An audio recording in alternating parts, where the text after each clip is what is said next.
Magandang gabi sa inyo, Sir Bob, pati na sa lahat. Ako si Astrid, taga Bataan. May karanasan ako na gusto kong ibahagi sa channel nyo na nangyari taong 2017. Nagkayayaan ang buong barkadang mag-road trip noon dahil kakatapos na ng exam namin sa college.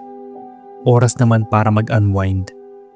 Kasama ko noon yung best friend kong si Marie, BF niyang si Lord, kapatid kong si Lance, at yung kaibigan naming si Ivan. Balak namin magpunta ng Olongapo o kaya Zambales kung saan kami abutan. Tapos magstay sa isang resort kapag napagod at abutin ng alanganing oras. Dapat ay dadaan kami sa Cabalan pero sinabi nilang mas maganda na sa SBMA na lang kaming dumaan. Marami pa kaming makikitang magandang tanawin kahit gabi na kaming umalis nun. Road trip na may kasamang night swimming kapag nakakita ng magandang resort. Kaya doon na kami dumaan sa Morong Gate. Medyo madilim na kaya sinabihan namin si Lord na dahan-dahan lang sa patakbo lalo at wala gaanong kabahayan doon. Puro kakahuyan talaga ang madadaanan mo sa magkabilang gilid. Doon talaga magandang mag-road trip kapag araw pero sa gabi medyo creepy. Halos walang katapusang kakahuyan kasi ang madadaanan bago maarating sa mga naggagandahang hotels at bar.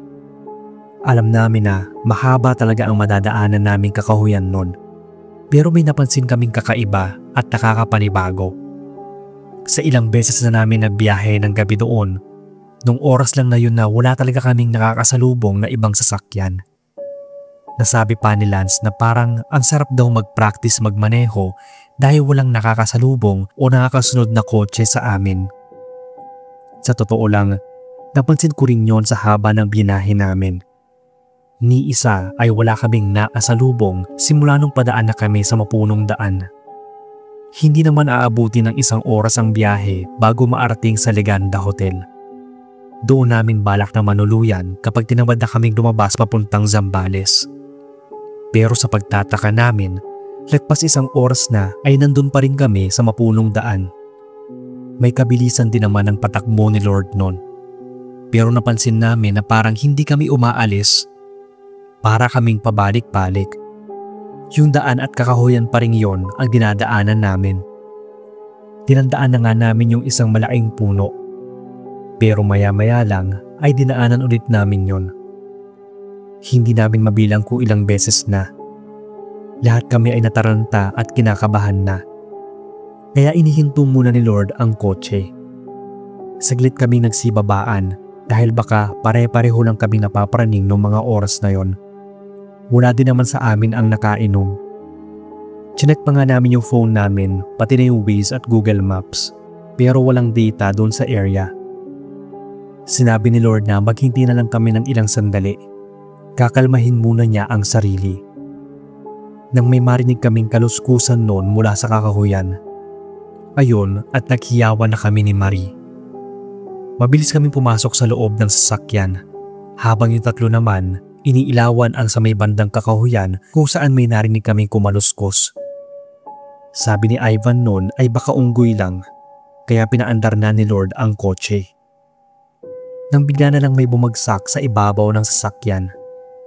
Nagulat kami, pero hinayaan lang namin dahil nga baka unggoy lang yon na biglang tumalon. Kaso ang kapansin-pansin ay kinakalmot na nito ang bubong ng kotse. Parang gigil na gigil at gustong sirain ang bubong. Kaya biglang huminto si Lord. Nawala yung kaluskos.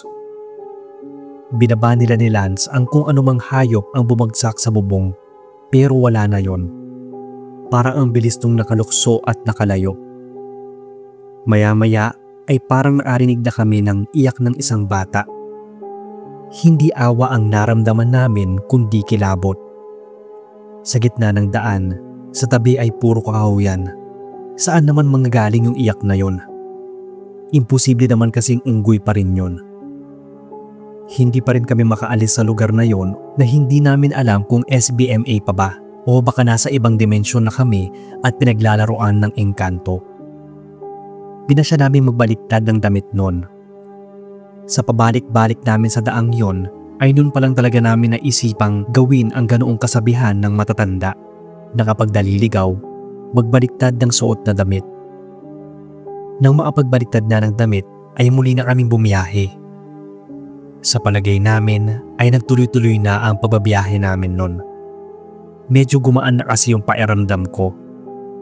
Pero habang nasa biyahe kami ay minakita kaming patalon-talon sa likod na naasunod sa amin. Hindi namin mawari kung ano. Tinignan namin mabuti yun ni Marie at Ivan kasi kami yung nasa likuran. Hindi yun mukhang unggoy dahil palipat-lipat yun ang direksyon. Tumatakbo din yun at hindi patalon-talon. Sabi ni Ivan ay para daw yung maliit na tao pero hindi pa rin niya malaman kung ano. Naisip ko pa nga na baka tiyanak dahil sa narinig nga naming iyak ng bata. Bigla ding nawala yung nilalang na humahabol sa amin nang magsimulang lumiwanag ang nadadaanan namin. May mga buildings na rin at hotel kaming nadadaanan. Nakarating na rin kami sa gitna ng SBMA nun. Sa wakas ay hindi kami tuluyang naligaw. May nakakasalubong na rin kaming sasakyan. Pero ang nakapagtataka, pagtingin namin sa orasan, 1 oras pa lang ang nakakalipas nang umalis kami ng Bataan. Samantalang alam namin na natagalan kami ng sobra nang pabalik-balik kami sa lugar na yon. Para bang nagbalik yung oras, parang walang nangyaring kababalaghan. Gulong-gulo nga kami pero nagpapasalamat pa rin at walang nangyaring masama sa amin. Siguro ay medyo delikado lang yung lugar na yon o naengkanto kami. Nagkataon na kami ang napiling iligaw ng mga naninirahang elemento sa lugar na yon. Masasabi naming namaling road trip kami. Hindi naman na naulit yon, awa ng Diyos. Hanggang dito na lang Sir Bob ang kwento naming magtotropa. Sana ay manarate ninyo at ma-feature sa channel. Mag-iingat ang lahat sa kanilang biyahe.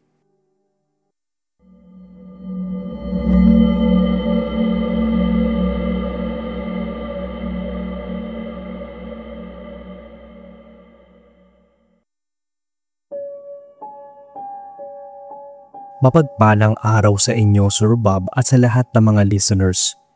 Itago yun na lang ako sa pangalang Stacy, taga Antique. Itong kwento ko ay karanasan namin ng boyfriend ko at ng best friend niya at jowa nito. Isa to sa masasabi kong nakakakilabot at nakakalungkot na nangyari sa buhay ko. Graduating kami sa college nang mangyari ang karanasang ito na habang buhay kong dadalhin sa alaala ko. Halos 10 years na rin ang nakalipas at masakit pa rin sa dibdib sa tuwing naalala ko. Kaya minabuti kong ikwento, baka sakaling mabawasan yung sakit na nararamdaman ko. May usapan kami noon na mag-road trip kami kapag natanggap na ni Ethan, yung boyfriend ko, yung regalo sa kanya ng mga magulang niya sa graduation namin. Pinangakuan kasi siyang reregaluhan ng kotse. Kaya nga nang matanggap niya ito, ay agad niya kaming niyaya na mag-road test at road trip na rin nun.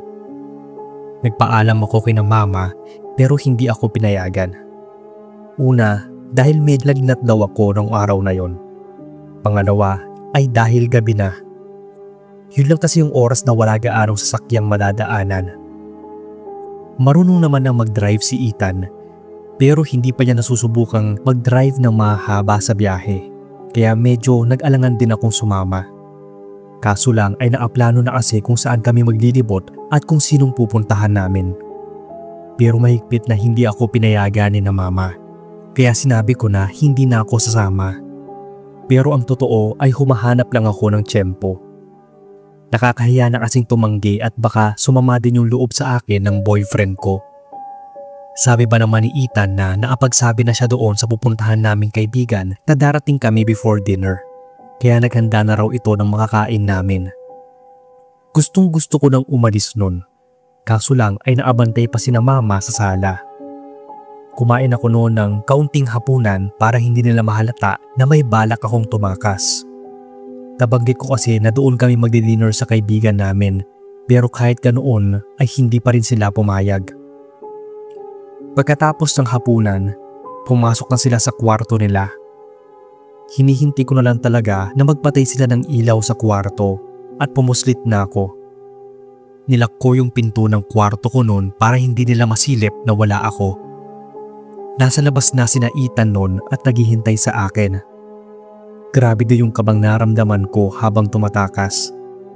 First time ko kasing gawin yon. Pero nung nasa loob na ako ng kotse, kakaibang excitement yung naramdaman ko. Pareho kaming nasa likod ng girlfriend ni Luke. Naging kaklose ko na rin ito dahil paminsan-minsan din kaming nagdo-double date. Habang masaya kami nagkukwentuhan sa madilim at medyo makitid na daan papalabas sa baryo namin, ay biglang napahinto si Ethan. Muntikan pa akong mauntog nung sa likuran ng upuan niya. Si Luke naman ay mahigpit ding napakapit sa seatbelt. Si Ethan naman nun, saglit na tulala. Nagtaka kami kung anong nangyari sa kanya. Abala kami sa pagkukwentuhan nun at wala sa aming tatlo ang naatutok sa daan. Mahina na medyo kinakabahang nagsabi si Ethan na parang may nabangga siya. May bigla daw kasing tumawid na parang itim na pusa. Nahuli na daw nung magpreno siya. Pero ang sabi naman ni Luke, kung may nabangga kami, dapat ay naramdaman namin yung impact ng nabangga namin. Kasi yung impact ng biglang paghinto niya yung naramdaman namin nun at parang hindi naman yung pagbangga. Para maasigurado kung may nabangga nga kaming hayop o anuman, ay sinabi ko sa kanila na babain na lang namin at tingnan. Hindi bumaba si Eunice. Kaming tatlo lang yung bumaba ng kotse. Tiningnan ni Ethan yung harapan ng sasakyan at kami naman ni Luke ang naatingin sa gilid at likuran. Wala kaming nakitang kung ano at wala kaming nabangga. Napatingin ako sa paligid. Medyo kinilabutan pa nga. Doon ko lang napansin na walang bahay sa hinihintuan naming daan at puro mga kakahuyan ang magkabilang gilid ng daan. Mabilis akong sumakay ng kotse. Kasabi ko pa kay Eunice na ang creepy sa labas. Kaya nga raw hindi siya bumaba. Maya-maya ay sumakay na rin sina Ethan. Nakahinga siya ng maluwag nang masigurong wala naman kaming nabangga. Nang pinatakbo na niya ang sasakyan, ay napatingin daw si Luke kay Ethan. Nagulat kami nang bigla niya ipahinto ang kotse. Napansin naming parang kinakabahan na kinikilabutan siya. Naatitig siya kay Ethan. Parang may gustong sabihin. Pero nang tanungin namin siya ay wala siyang sinagot. Wala daw at pinatakbo na niya ulit yung sasakyan. Pamaya-maya pa siyang napapalingon kay Ethan na parang nakakaloko. Medyo kumalma naman si Luke nang sabihin siya ni Ethan na mag-relax. Mukhang kinakabahan daw ito sa pagmamaneho ni Ethan. Tumahimik na kami noon nang medyo malayo na sa hinintuan namin ang takbo ng sasakyan. Maayos naman ang pagpapatakbo ni Ethan. Akala ko ay okay na at ligtas na kaming makakarating sa pupuntahan. It was so sudden na may makita kaming isang tao sa gitna ng daan at bigla yung inilaga ni Ethan. Sumalpok kami sa isang malaking poste. And everything went dark. Nagising ako noon na nasa ospital na. Sinalubong ako ng masamang balita. Wala na yung boyfriend kong si Ethan. Hindi ko alam ang iisipin noon na parang gumuho yung mundo ko nang malaman yon. That time, parang gusto ko na ring sumama sa kanya. Sa lakas ng impact ay tumalsik daw si Ethan sa labas ng kotse. Wasak yung salamin. Ang nakakainis dahil hindi pala niya suot yung seatbelt niya noon. Habang kami noon ay minor injuries lang ang natamo. Pinagalitan ako ng todo ng mga magulang ko. Wala raw silang kamalay-malay na nasa labas ako at nagliliwaliw ng ganoong oras. Nangyari na raw ang kinararakutan nilang mangyari sa akin. Alam ko daw na malapit sa disgrasya ang mga graduating students kaya ayaw nila akong payagan. Pero pumuslit pa rin ako. Laking pagsisisi ko rin noong mga panahon na yon. Kung sana hindi na ako umalis at sinabihan din sina Ethan na sa ibang araw na lang mag-road trip, siguro ay naiwasan namin ang aksidente. Pero dahil para kaming hinahatak noon ni kamatayan at sa katigasan ng ulo, ayun ang napala namin. Hanggang na ngayon, kinakalabit pa rin ako ng konsensya sa nangyari at hindi pa rin mawala sa isip ko yung pusang nakita ni Ethan. Nagkuwento din si Luke at si Sing-Sisi. Kung sana, pinabalik na lang niya noon si Ethan nung oras na pinahinto niya ito. Nalingunan niya daw kasi ito na walang ulo. Pero nananaig pa rin daw kasi yung kagustuhang maagala. Kaya binaliwala lang niya yung nakita.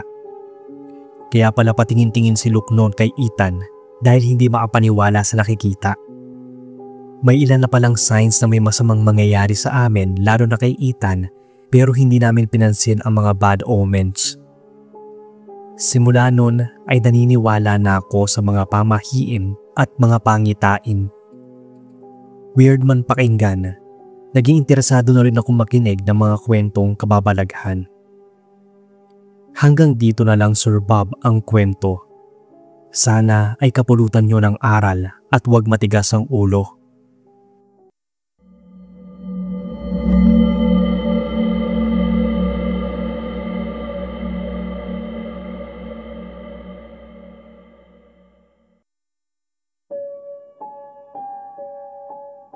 Hello Sir Bob at sa lahat ng inyong tagapakinig.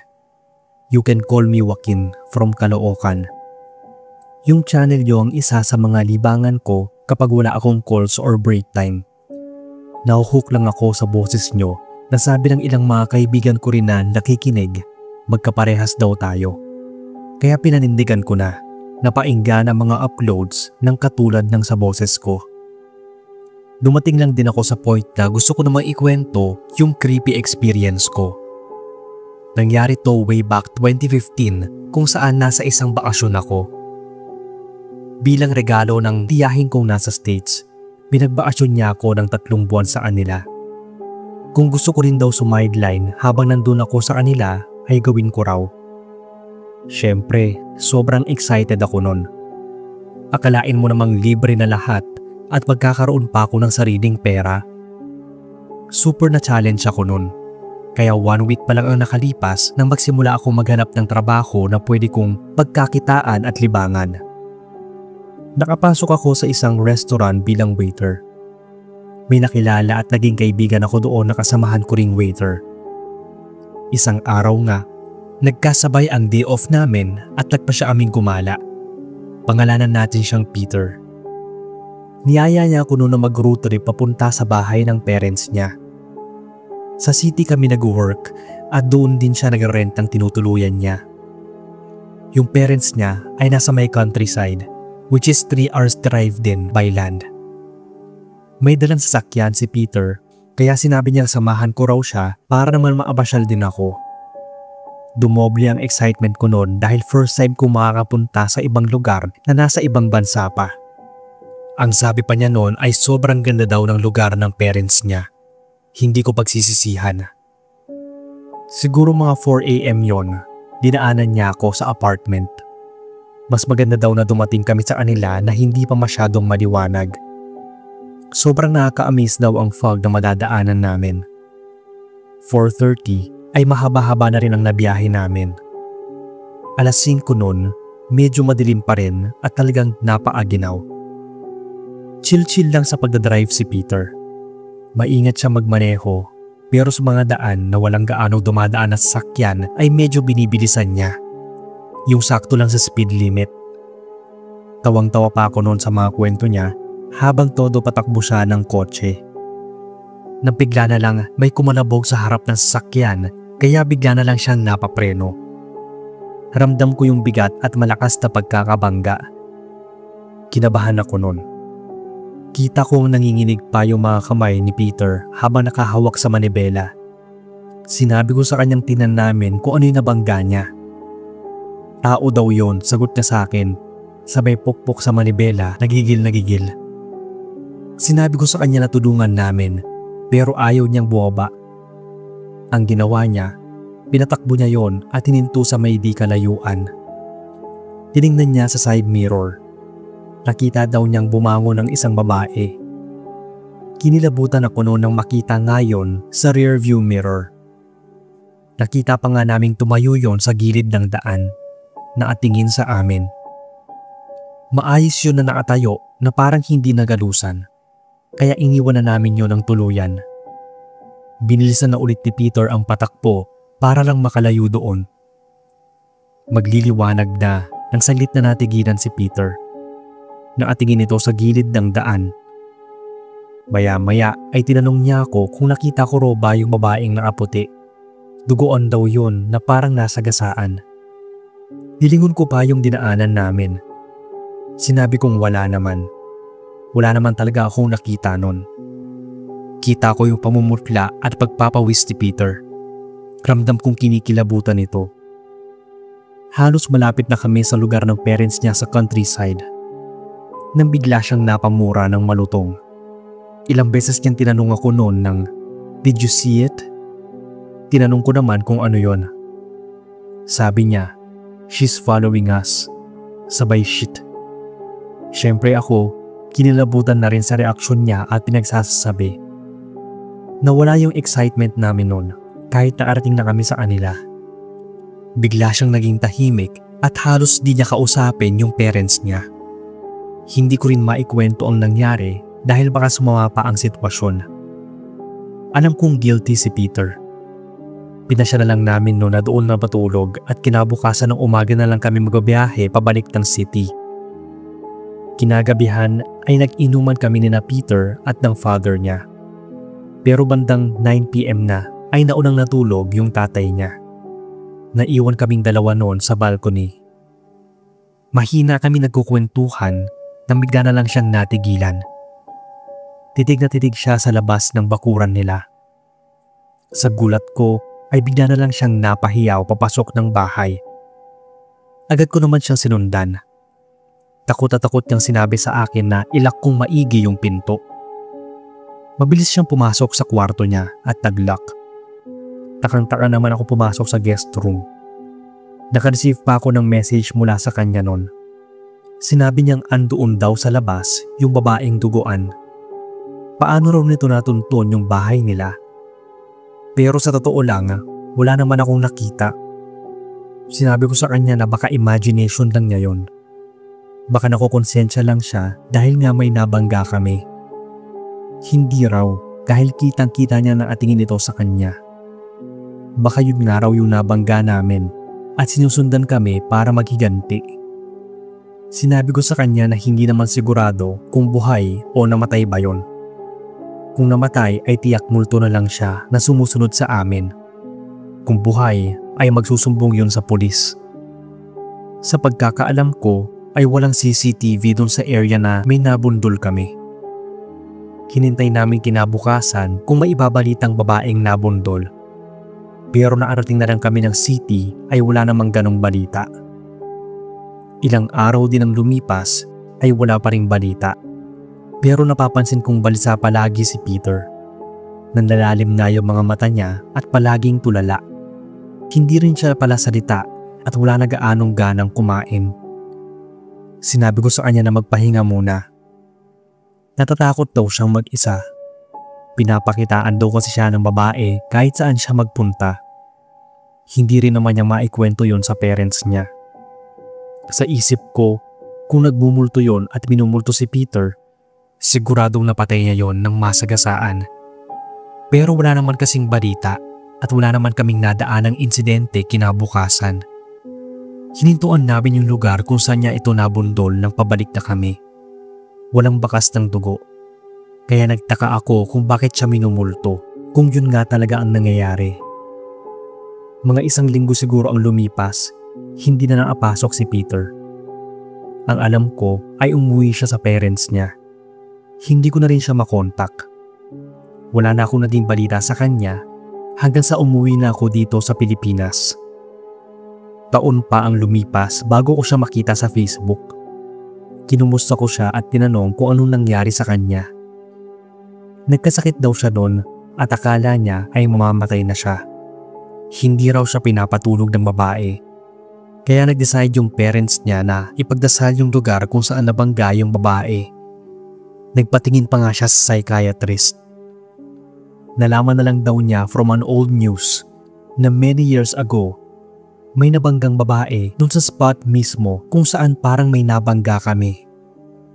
Kumapang din yung kilabot sa katawan ko nun. Knowing na yung na-encounter namin ni Peter ay isa na palang multo simula pa nang sinabi niyang nabangga niya ito. Kumbaga, nagmamanifest na lang yung multo ng babaeng nabangga doon sa area.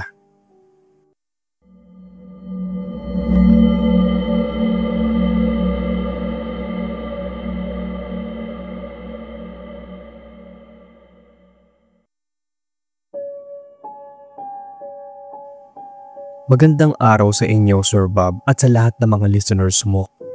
Tawagin na lang akong Tom, taga Isabela. Bata pa lang ako ay nakahiligan ko na ang manood ng nakakatakot na palabas. At nito ang pandemic ay halos naubos ko na ang mga horror movies sa YouTube. Gusto ko noon na habang may ginagawa ako ay nakikinig ako ng katatakutan. Naalala ko noon na nagsisimula pa lang ang channel nyo ay na-subscribe na ako. Paulit-ulit ko rin napainggan ang mga uploads nyo kapag wala na akong mapainggan. Hindi ko pa nadidiscover noon ang ibang channel. Sa pagkaatanda ko nga ay Dark Hub PH pa ang channel nyo. Na-follow din ako sa inyo sa Facebook, kaya sana ay maisama nyo tong inarate itong kwento ko. 18 years old ako nang mangyari ang karanasang ito. Kasama ko noon yung pinsan kong si Jacob. 3 linggo din siyang nagbabakasyon sa amin. Isa na siyang Canadian citizen. Nakapag-asawa kasi ang nanay niya ng isang Canadian, tapos ay kinuha na siya nung 16 years old siya. Isang gabi, matapos naming maghapunan, ay nagaya siyang mag-road trip kami.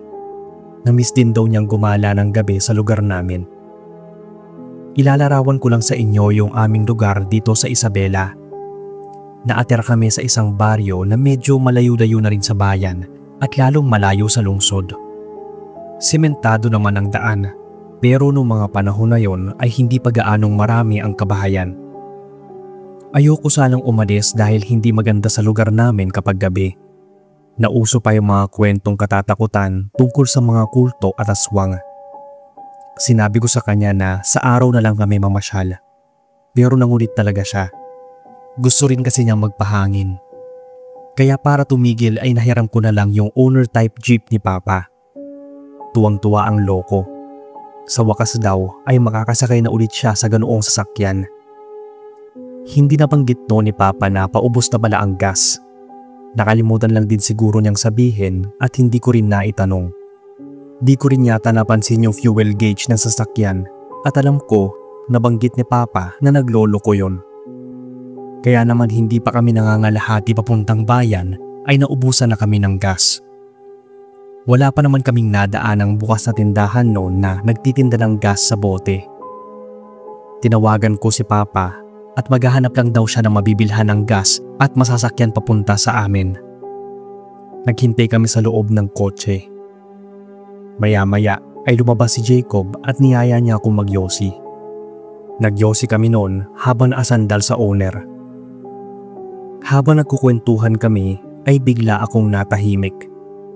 Pinatahimik ko rin siya dahil may naririnig akong kakaibang huni. Pinakinggan din niyo ni Jacob at tinanong niya ako kung ano ba yon. Parang huni ng ibon na parang butiki. Narinig ko na yon nung isama ako ni Papang mangisda. Nang marinig namin yon ay niyaya niya akong umuwi na. Huni daw yon ng tiktik. Katulad yun ng huni na narinig namin ni Jacob. Sinabi ko sa kanya na pumasok na sa loob ng sasakyan, pero hindi siya nakinig at gusto raw niyang magpahangin. Hinayaan ko na lang siya at nawala naman na ulit yung huni. Pero maya-maya ay may nakita daw siyang dumaan na parang paniki. Inabangan pa nga niya yon at tinignan mabuti kung panigi nga ba kasi sobrang laki ng mga pakpak nun. Sinabi ko sa kanya na hindi yun paniki at pumasok na siya ng sasakyan. Nang dumaan ulit yon, muntikan na nga siyang madagit, kaya nagmadali siyang pumasok ng sasakyan. Kinabahan na ako dahil baka hindi kami tantanan ng tiktik. Wala pa namang gaanong kabahayan sa kinaroroonan namin. Narinig namin yon na pabalik-balik, ang lakas nga ng bagaspas ng pakpak. Naghanap ako ng pwedeng ibang palo o oras na atakihin kami nun. Buti at palaging may dalang tubo si Papa. Hinawakan ko yun ng mahigpit. Nagmatapang na ako dahil baka maunahan ako ng takot at di kami makakilos. Lumabas ako at iniamba na ihahampas ko yun sa aswang. Lumalayo naman yon at huminto sa ere. Kitang-kita ko yung anyo.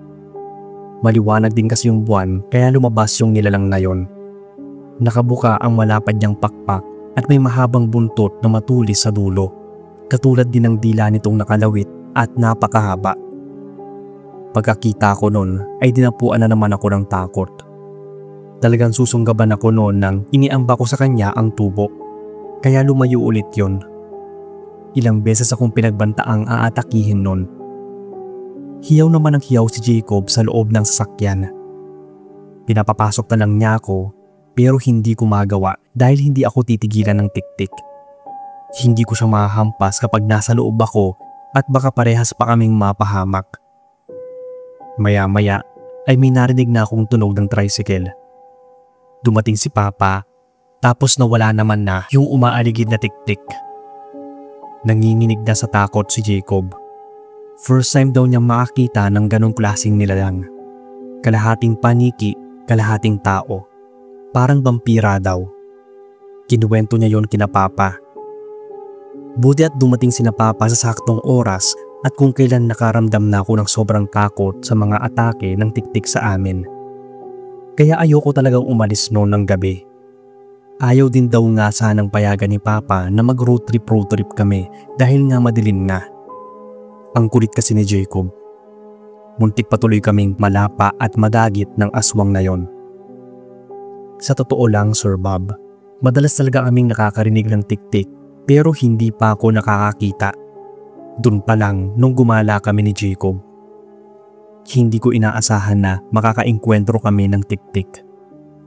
Kung hindi lang siguro kami naubusan ng gas nun, ay hindi naman kami naabutan ng nilalang na yon at hindi siya magiging maling road trip. Kaya simula nang mangyari yon, hinding-hindi na ako gumagala ng gabi. Sabi nga ng pinsan ko ay nakakakilabot naman daw ang ipinabaon kong karanasan sa kanya pagbalik ng Canada. Nangyari to mga taong 2007. Ito lang ang kwento namin, Sir Bob. Sana ay mabasa ninyo